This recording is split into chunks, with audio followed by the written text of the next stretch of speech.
اینا مردم از اشیاء محلی با پررگی ساخته شده است. اشیاء محلی سنگ، لوی، خاک. بعد اینو حکومت ناحیه دید که اینجا علاقه مکتب بنا شده است. تیرزه در اینها از چی کرده؟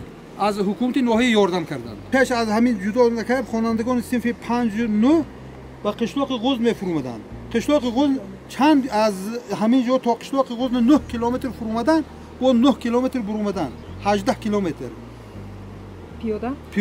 پیاده این ماشین این زمستان به این چی نمیشود. این زمستان پر من میشود. خوانندگان پیاده میفرومدند.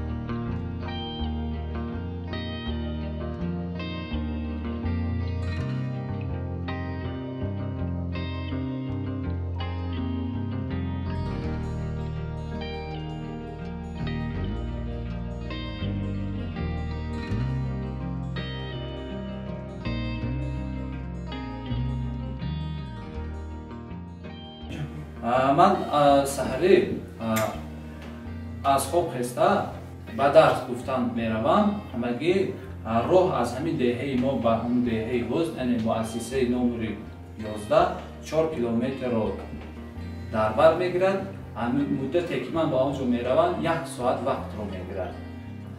بعدا باشد روز دیگرش باشد به فیلد مکتب 34 میروم که اون در دهه دشتر جایگیر است. همگی 9 کیلومتر است.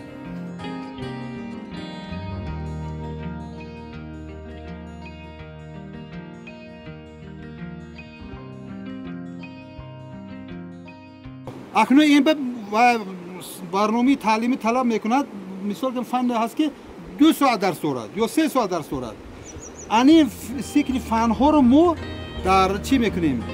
و یک روز به چی میکنیم؟ جابجا میکنیم. معلم برای خاطر 1 ساعت 18 کیلومتر نمیبرد و یک برآمدنش به 3 ساعت درس میتونه میبرد.